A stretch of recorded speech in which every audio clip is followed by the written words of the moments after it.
안녕하십니까. 오늘은 오늘부터 기사 내용에 대해서 설명을 드릴 건데, 뉴스 영역에 서울경제 닥터빌드를 검색을 하면 이렇게 쭉 기사들을 연재 기사로 올리고 있습니다. 근데 일반인들이 이 내용을 읽어봐도 이해를 못하는 경우가 있어요. 좀 전문적인 용어들이 있기 때문에. 그래서 하나하나 제가 설명을 드리고자 합니다. 건축을 하고자 하시는 분들은 사전에 공부를 좀 해야 되겠죠. 그래서 오늘 설명드릴 부분은 뭐냐, 제목이 건축공사가 중단됐다 이거죠. 보통 길 가다 보면 굴주만 서 있고 중단된 현장들이 많거든요. 이런 경우에 대처 방법이 과연 있는 거냐, 또 예방책은 뭐냐, 거기에 대해서 제가 설명을 드리고자 합니다. 하나하나 읽어볼게요. 보유 중이던 낡은 주택을 이제 철거한 후에 수익성 건물로 재건축하고자 하는 많은 예비 건축주들이 계십니다. 보통 대지 몇십 평에 낡은 주택이 있는데 주인이 거주하고 월세 80만원 받고 있어요. 일부는 월세를 놓고. 근데 이거를 철거하고 재축하게 되면 3층이나 5층까지 올라가고요. 승강기 있고 주인집이 있고, 나머지 세를 놓게 되면 400~500만원 월세를 받을 수 있잖아요. 이렇게 서울 시내 웬만한 땅들은 낡은 주택을 철거하고 재축을 하게 되면 주인집도 확보하고 노후 대책이 되는 그러한 땅들이 많습니다.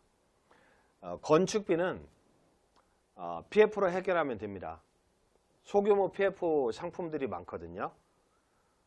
그래서 이 건축비 PF 받은 거는 일부 층은 전세로 빼는 거죠. 그래서 전세로 빼서 갚으면 돼요. 나머지는 월세 받으면 되는 거 아니겠습니까? 이런 희망하에, 이런 부품 꿈을 가지고 이제 건축 설계사무소를 많이 찾아가죠. 구청의 설계사무소를 찾아간다. 근데 설계사무소를 찾아가면 보통 허가도면을 많이 그려요. 실제로 건축하고 견적을 정확히 빼기 위해서는 실시도면이 있어야 되는데, 견적 산출이 불가능한 대략적인 허가도면만 그려주는 경우가 많아요. 그리고 설계사무소에서 시공사를 소개하는 경우가 많죠. 근데 이 시공사가 누굽니까? 이 시공사가 내 집을 현대건설이나 LG자이에서 지어주는 건 아니잖아요.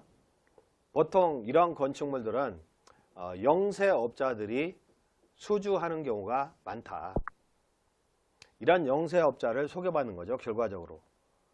그리고 견적을 산출하는데 이 견적 산출도 부정확합니다. 왜냐하면 실시도면이나 상세도면이 있어야 되는데 허가도면 가지고는 견적 산출 자체가 불가능하거든요.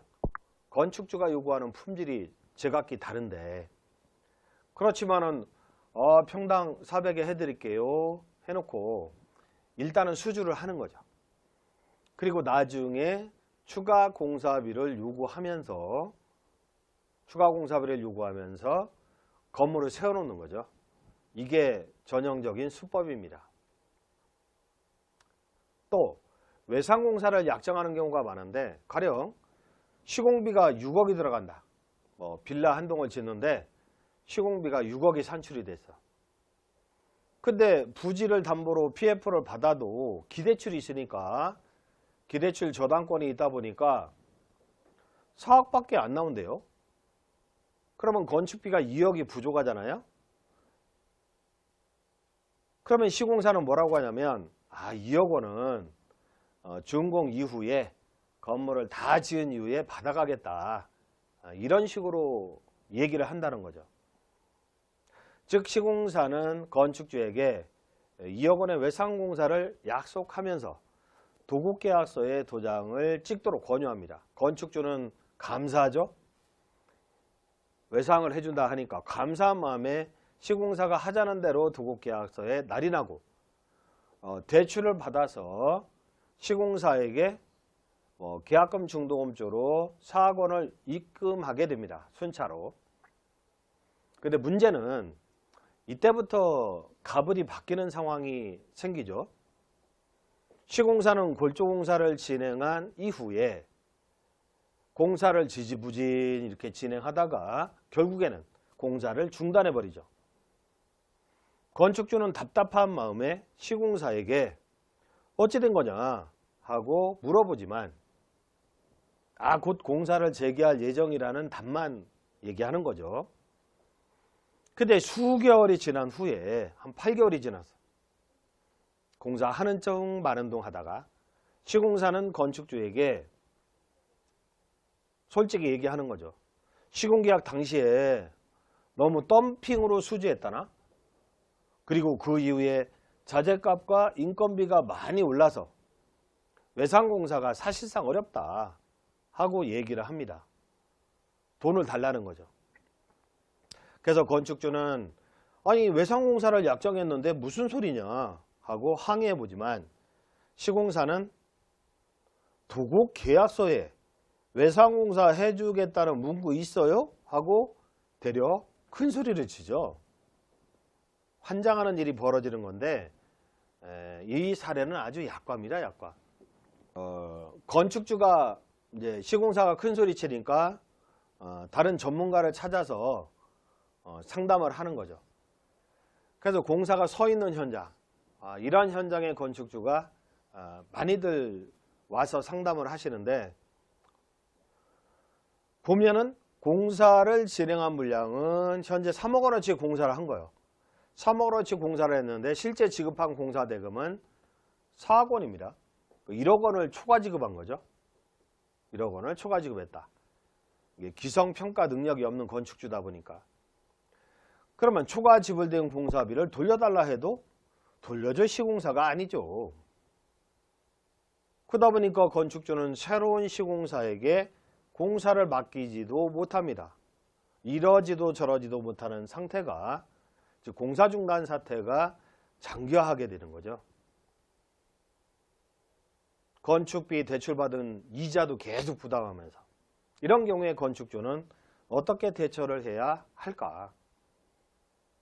사후 대처 방법은 합의 해제하는 방법이 있어요. 도급계약을 합의 해제하는 방법이 있고 일방 해제하는 방법이 있습니다. 합의 해제와 일방 해제에 대한 내용을 보면 합의 해제는 둘이 합의하는 거죠. 어떻게 합의하냐면 보통 4억 원이 나갔잖아요. 돈이. 그 현장은 3억밖에 공사를 안 했어요. 근데 이 인간은 뭐라고 하냐면 자기 5억 들어갔대. 5억. 그래서 1억을 추가로 물어달라는 거야. 그래야 합의하고 나가겠다는 거죠. 공사 현장이 1년, 1년 반, 2년 서 있다 보면 징그러워서 그래 1억 물어줄 테니까 나가. 이렇게 될 수밖에 없어요. 근데 현재 3억 원어치밖에 공사를 안 했잖아. 결국에는 2억 손해보는 거예요. 2억. 그 다음에 합의서에 향후 민영사상 책임을 지지 않겠다고 약정하는 게 보통이죠. 그리고 추가 공사비 1억 원은 언제까지 주겠다. 이런 식으로 약정서를 써주고 징그러우니까 내보내는 거죠. 그리고 향후 민영사상 책임지지 않겠다 했기 때문에 시공사한테 나중에 지체배상 등의 손해배상을 청구할 수 없게 됩니다. 임대목적 건물이라면 임대료 상당의 손해가 엄청나게 크잖아요. 이런 거 하나도 청구 못하게 되죠. 합의 해제는 그리 해제할 수밖에 없다. 건축주가 손해보면서 해제하는 거죠. 그 다음에 내용증명 우편을 보내서 일방 해제하는 방법도 있어요. 그러면 내용증명이 도달하면 도급계약은 해제가 되겠지만 이후에 시공사가 가만히 있겠습니까? 법적 다툼을 벌이거나 하드고 업체 유치권 행사 등 예기치 못한 일들이 발생할 수 있다는 거죠.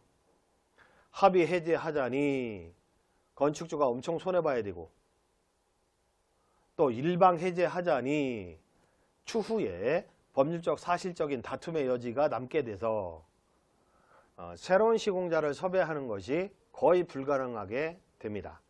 그래서 저는 말씀드리는 게 뭐냐면, 건축에 관한 한 사전에 예방주사는 있어도, 즉 예방책은 있어도 사후 치료제, 사후 해결책은 없다, 이렇게 말씀을 항상 드리죠. 그러니까 도급계약하기 이전에 이런 사고 예방을 위한 조치 내지 관리를 철저히 해야 된다는 거, 공사 중단 사태가 난 이후에 비로소 해결책을 찾아봐도 마땅한 해결책을 찾기가 어렵습니다. 건축주는 고스란히 정신적 고통 그리고 경제적인 손해를 보게 된다는 거죠. 그래서 결국은 도급계약할 때부터 가장 중요한 이 시공권 포기각서를 받아야 됩니다. 이 공사가 중단된 상태에서요, 새로운 시공자로 교체한다? 이거는 관할 지자체, 가령 구청의 허가를 받아야 되는데, 구청에 신청을 해야 되는데, 종전의 시공사에 인감이 첨부된 시공권 포기각서가 필요합니다. 억울하게 시공권은 박탈당하는 경우도 있기 때문에 시공권 포기각서를 요구합니다. 그런 상태에서 공사를 개시해야 하고요. 그래서 문제가 생기면 시공권 포기각서를 구청에 접수하고 교체하는 거죠. 그리고 규성관리를 철저히 해야 됩니다. 이 규성관리라는 거는 예컨대 월말 결제한 너 3억 원어치 공사했니? 그러면 2억 8천 지불하고, 너 4억 원어치 공사했구나? 그러면 3억 7천 지불하고, 이런 식으로 규성 미만으로 지불하는 관리를 해야 되고요. 그러면 초과 지급하는 그런 사태를 막을 수 있잖아요. 그 다음에 자금의 흐름을 관리해야 됩니다. 건축주가 시공사한테 지불하고, 시공사는 하도급 업체한테 지불하고, 하도급 업체는 인건비 자재비를 지불해야 되는데, 이렇게 지불했는데 밑에까지 안 내려가죠. 또 이렇게 지불했는데 요 밑에까지 안 내려가잖아요. 그러면 유치권이 들어옵니다. 중간 타절도 힘듭니다. 그래서 이 자금의 흐름을 관리해야 되는 거죠. 자금의 흐름 관리. 그래서 자금의 흐름도 관리해서 자재값이 나가는구나, 공정대로 인건비가 나가는구나, 이런 관리를 해야 돼요. 근데요, 공사를 처음 해보시는 건축주들은 현실적으로 규성관리나 자금관리 하는 게 힘듭니다. 따라서 저렴하지만 특별한 전문가한테 섭외해서 의뢰를 할 수밖에 없어요. 시공자와 대립되는 그러한 공사 감독원을 선임하는 거죠. 즉 특별히 전문가에게 의뢰해야 되고, 공사비가 시공사나 하도급 업체에게 지불되고, 인건비나 자재비로 즉시 결제해지도록 평소에 관리를 해야 합니다. 만약에 월말 결제라면 즉시 다 지불되도록 통제를 해야 된다는 거죠. 그래야 중간 타결을 한다 하더라도 돈 못 받은 자들이 유치권 들어올 일이 없죠. 이런 식으로 공사 관리를 해야 되고, 근데 시공사가 영세하다 보니까 망해가지고 공사가 중단된다? 그러면 최고기간을 거쳐서 즉시 해지 통지를 하고, 그리고 관할 지자체에 시공사 교체 신고도 하고, 그리고 자금의 흐름 관리를 했기 때문에 유치권 들어올 일도 없고, 새로이 공사를 진행하면 되죠. 이렇게 단독주택이나 다가구 원룸주택, 상가주택, 이런 소규모 건축물을 시행하는 것도 아주 큰 사업입니다. 대단히 큰 사업이기 때문에 철저하게 준비해서 공사가 중단되거나 손해보는 일이 없도록 해야 되겠습니다. 오늘은 여기까지 보도록 하겠습니다. 감사합니다. 이제 집 짓다 10년 늙지 말자. 건축 위험관리, 설계건축 비기견적 플랫폼 닥터빌드.